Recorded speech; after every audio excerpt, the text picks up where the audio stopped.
Hi Healing fam, welcome and welcome back to my channel. Today let's talk about the good girl, the good woman phenomenon for many women, especially my hyper religious women. Saving yourself for marriage phenomenon. Do you think that guarantees that your marriage is gonna be forever because you saved yourself? You check all the boxes, you can cook, you're like the best pick Misha the world has seen.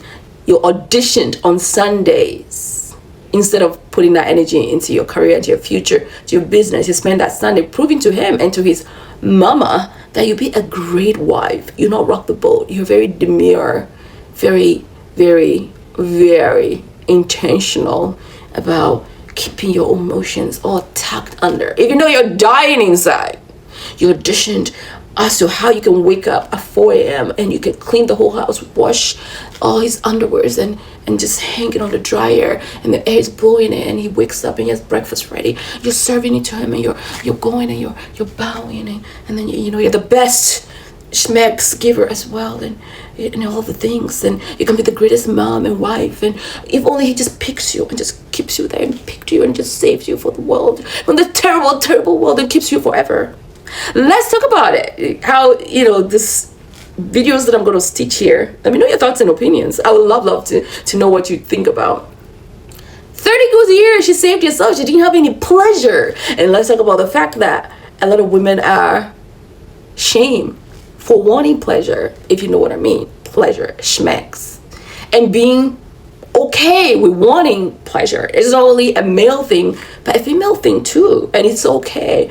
But putting that lock on it, any muscle you don't work, you don't use, wears off, by the way. And then you just maybe book smart, but just lacking in street smartness, especially in those hyper religious good girl. You get played. You get played because you just want to be a good girl. You don't want to rock the boat. You don't want to do anything. I'm like, oh no, I can't do anything. I can take him to court. I can fight with him. I can say anything. I'm just a good girl and I'm a virgin. And it's just going to find me to be pure and good and classy. And they put you on the benchmark. You know, my new thing is, if they cheat, just cheat back too. If you want to stay in the marriage, they cheat back. If you see that they're cheating, cheat back. If they have 2 phones, get 2 phones, get 3 phones. I've been battling this for years, crying for years, because I went from a virgin at almost 30 years old to a single mother. But they don't never talk about how men lie and deceive women. In my opinion, a woman who thinks her biggest value is her coochie and gives it to every man, and a woman who thinks her biggest value is her coochie and gives it to no man are the same woman. Same coin, different side. You are going to learn the hard way that men do not care. A man will still dog you out, treat you like garbage, and leave you as a single mother struggling like he would at 3 or 4. Ladies, you will never be rewarded for being a good girl. The only thing you get at the end of saving yourself for a man is a man's acknowledgement.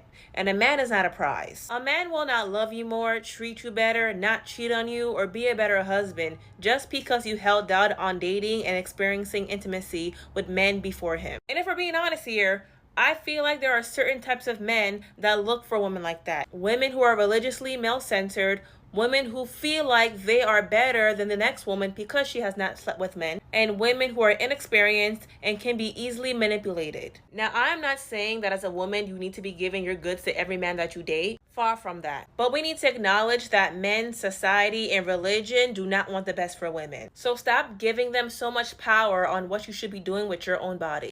30-year-old virgin to single mother is crazy as hell. Like, the timeline is crazy as hell, I know.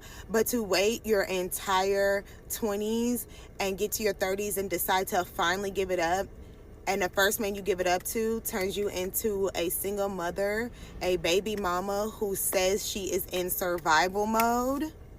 Now that's crazy. How does something like that even happen? I need more details. I need more context, but I'm sure it's coming.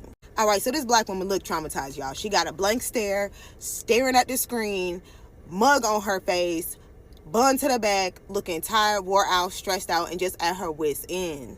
But this is why I say there's no glory in being a good girl. Like, waiting all that time to turn around and ultimately get played to the left. This is why a lot of so-called good girls have a high level of trauma. When you're a no good, lying, narcissistic, downright bad girl, 304 or whatever, like, those women, they mental health be a little bit better. I know you're probably like, how, what, where? Like, they mental health when it comes to men. I'm going to be specific. When it comes to dealing with the opposite sex, they already know a lot about how these men are going to operate. They've seen the dark sides of men. They've moved through enough men to know how 80% of them are going to pretty much act the same, and like there's a small percentage of men that are actually going to be exceptional good men, and they don't come that often, and only so many women get those men. And so for everybody else, you're either going to consistently get played and let it drag you to the bottom and have you feeling like how she feel, overwhelmed, played, disgusted, like she just cannot handle what is obviously happening to her. And even though she wants to feel so special and so unique, that story has happened to so many women out here. And they still have to pick that shit up and keep it moving and take care of their child. I know she's feeling down and out right now, and so many people want to feel sorry for her. But really, it's time for her to go ahead and just accept the reality of what has happened with this man and get herself together, get her shit together, get her bag together, and take care of her child and just move on. Because there's more men out here, boo. More men. Play the game, because most of these men out here, whether you're a god, you're at a virgin, as a good girl, good family, you have money, all that, most of them don't care. And until you clock that to say majority of men don't love the same way you love, and it's a delusion. Anyway, I'll come back to my 2 cents because it feels like I'm already on the roll. So 29, she's crying. Even her face looks like she's depleted. It feels to her like, how's she gonna do it? How's she gonna do it? Being afraid and freaking doing it anyway. You're gonna have to look at different reasons, stories, things to learn from your own life, from childhood, whether it was crappy, neglectful, emotionally, physically, spiritually, all of it from your parents, and learn how to heal yourself through therapy. And therapy doesn't have it to be talk only. There are different modalities of therapies. DBT shows you skills so you can control your emotions, so emotions don't control you. Show you your own patterns, that when you're with someone and it's triggering those negative patterns within you, that person is causing you more anxiety and self-worth issues. You know you have the power to walk away, have the agency to walk away, because that's not your person. That person can be a green flag for somebody, but might not be a green flag for you. So that is where you reparent yourself by pouring love into yourself. Pouring love into yourself can also be as simple as reading a book like this. Pouring into yourself can mean reading the book and journaling your thoughts and letting it out, so it can not stay in your subconscious. You're constantly racing. Pouring yourself can mean you're getting this beautiful lip stain set for yourself, so you can look cute. And you look cute, you feel more confident and feel more empowered. Drink your water, take care of yourself, go to the gym, work out, stay in shape, be healthy mentally, physically, spiritually. Have a spiritual walk, meditate, pray, go hiking, be in nature, be in community. Find a safe, solid, small community of people you can fall on besides your therapist. Work towards being financially independent, stable, and create that buffer around you. You see where I'm going with that? But when you solely focus on you're saving yourself for a man is a person just like you, with blood running through their veins, with the different ideologies, especially when it comes to misogyny, when it comes to patriarchal mindset of a lot of these men, and manipulating spirituality or religion to coax you into thinking certain ways are the only ways. Why don't you live your life and live freely and embody who you are? Of course, so long as it's not hurting you and harming other people, who you are is the essence of you. You're a spirit, and you leave that energy, and you exude it, and then you attract people who have the same mindset and energy to you, to your circle, and you're easily able to let go of people who don't exude that similar energy or mindset. And that's the essence of life. And you're constantly working towards maintaining your mood and your emotions here instead of the highs and then the low. When that, I don't know, I think I opened the door, mosquito trying to dance around me. So saved herself the tragedy of what she had to pick up herself from. But it's not a tragedy if she had known to preserve herself, to set herself, to enjoy herself, to hone in into her own essence, rather than saving for someone who's just gonna not appreciate that at all, appreciate her body, what she had to bring on, even appreciate the fact that she made a baby for him.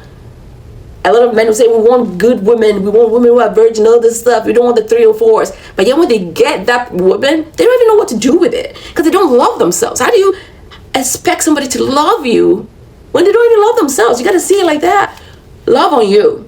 Love on you. Love, and I know it's hard, but when you start loving on you, you attract people who love you and pour into you from that space. You're not running on empty, seeking others to fill you. You can fill you. God can fill you. See those two powerful things, that no matter where you are, you can feel you, God can feel you, instead of a human being, especially a man, to feel you, to make you happy. Yes, that happiness can come, but the power to walk away when you know that no, it ain't working, and or realizing that they're rather kind of always taking it out from that cup, and they're obviously becoming your enemy. They're hateful, and they hate you, and they hate your children even, or your essence, your light, and they want to dim it. I hope that makes sense. Let me know your thoughts and opinions in the comment section. I would love to know, and let's carry these conversations forward. I love you so much. Bye.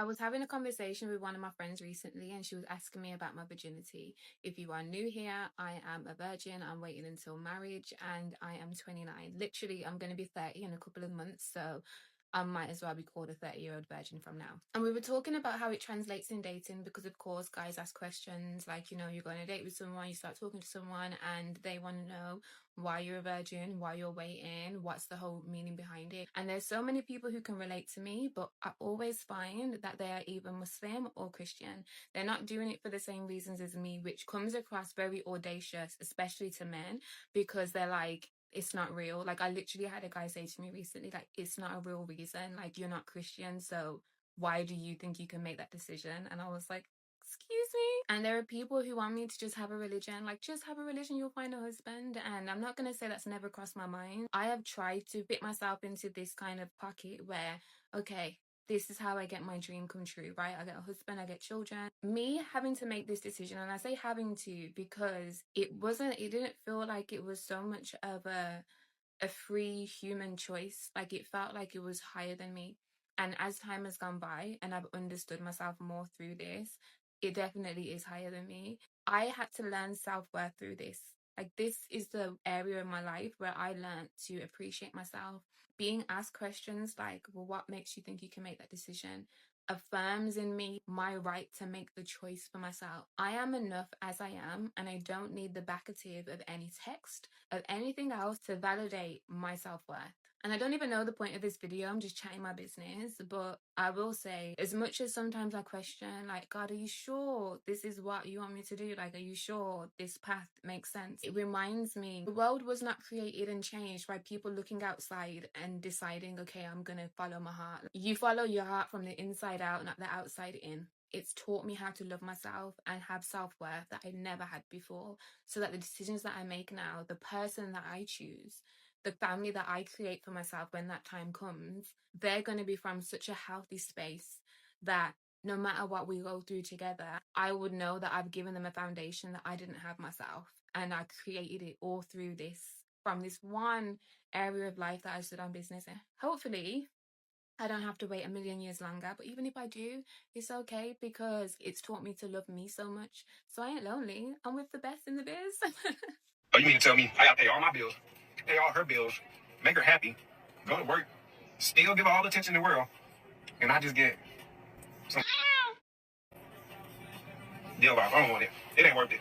Most of the bills that he's bragging about paying are probably bills he'd probably have to pay anyway. You still have to pay mortgage, you still have to pay utilities, still have to pay car note, car insurance. You would still have to pay those bills anyway. Stop acting like you're doing somebody a favor. There isn't a single bill that you're paying that a single woman isn't already paying on her own. You didn't mention anything else because you don't have anything else. If you pick a woman for shallow reasons, don't be looking around for depth. The marriage rates and birth rates aren't dropping because men don't want marriage and kids. It's because the women don't. Some single women are starting to believe that marriage benefits men more than it does women. They've been watching all these women come on TikTok and sharing their their stories of men weaponizing their incompetence and their malicious compliance. They're realizing that some of these men who want a whole basketball team worth of kids don't want to actually do any active parenting. They don't want to have anything to do with those kids. They just want to sign their name on the birthday card. And they'll also need half of your paycheck because, you know, the economy. They want you to work 40 hours a week and sit in the same rush hour traffic that they sit in, but you're still supposed to get home before they do to have that meal hot and ready for when they come home. And despite him only having one job and you having at least 10, he's going to reduce you down to just... right. This is why they get so mad with single women, because some of those single women are actually as unbothered as some of these men pretend to be.